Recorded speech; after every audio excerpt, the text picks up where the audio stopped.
اب بھائی دیکھو، ہم یہاں پر بیٹھتے ہیں تو اس لیے بیٹھتے ہیں کہ ہم میں سے ہر شخص اپنے حالات کا جائزہ لے کر دیکھے، اور جو بات کہی یا سنی جا رہی ہے تو اس کے اوپر عمل کرنے کی کوشش کرے۔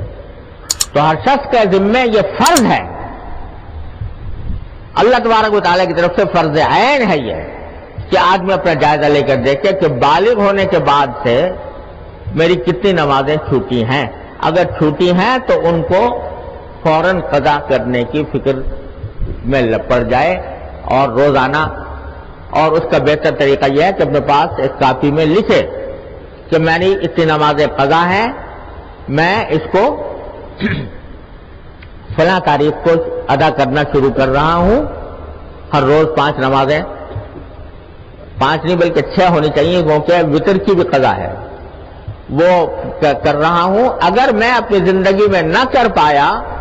تو میں وصیت کرتا ہوں کہ میرے ترکے سے وہ ادا کی جائے۔ تو بھائی یہ ہر مسلمان کے ذمہ ضروری ہے، اور اس سے بھی بڑی غفلت ہے ہمارے ماحول میں،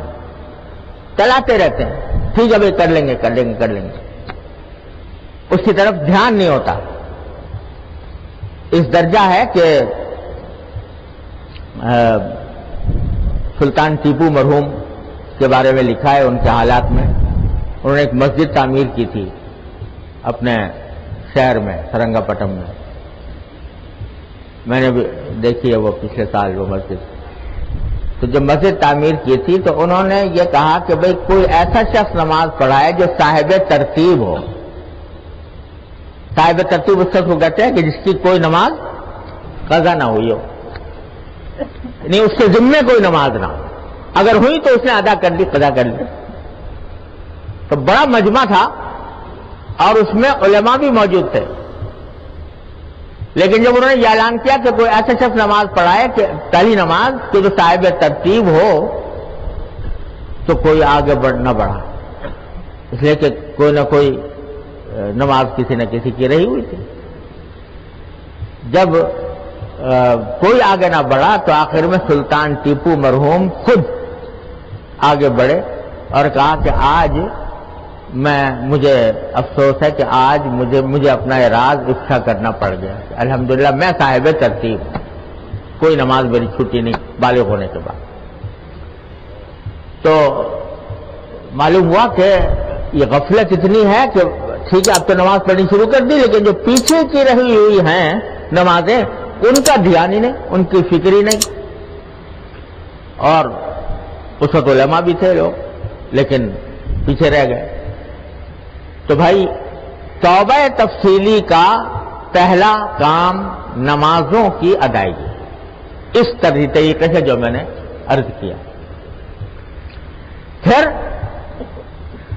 جیسے میں نے ابھی عرض کیا کہ جن گناہوں کی کوئی تلافی ممکن نہیں ہے وہ تو اللہ میاں معاف کر دیا اللہ نے، لیکن جو تمہارے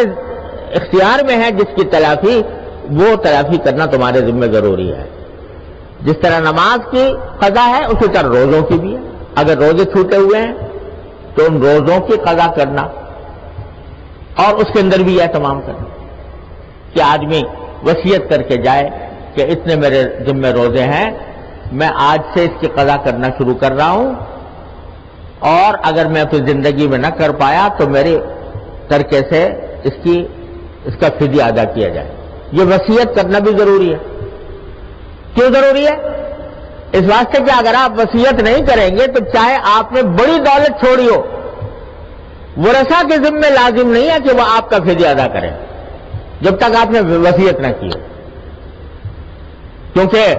وہ مال جو ہے نا جو آپ اپنا سمجھتے ہیں، جس دن آنکھ بند ہوئی، بلکہ آنکھ بند ہونے سے پہلے مرض وفات کے وقت سے وہ آپ کا اختیار اس پہ سے ختم ہو گیا، اب تو وہ ورثہ کا ہے۔ ایک حدیث میں رسول کریم سرور دو عالم صلی اللہ علیہ وسلم نے ارشاد فرمایا کہ آج صدقہ کر لو جتنا کرنا ہے، وَأَنْتَ صَحِيحٌ شَحِيحٌ، ایسی حالت میں جب تم صحت مند ہو اور تمہارے دل میں مال کی خواہش بھی ہے، اس وقت صدقہ کر جاؤ، ورنہ اگر اس وقت نہ کیا تو ایسا نہ ہو کہ جب تمہارے پاس موت قریب آنے لگے، بیمار پڑ جاؤ، بستر مرگ پر ہو، اس وقت میں تم کہو کہ فلاں کو اتنا دے دینا، فلاں کو اتنا دے دینا، حالانکہ وہ مال تو فلاں تیسرے فلاں کا ہو گیا، یعنی وہ مال ورثہ کا ہو گیا، اب تمہارا حق اس کے اوپر ختم ہو گیا، صرف 1/3 کی حد تک وصیت کر سکتے ہو، اس سے زیادہ نہیں کر سکتے، اس سے پہلے کر جاؤ۔ تو اس لیے پہلی بات تو ہے کہ وصیت کرنا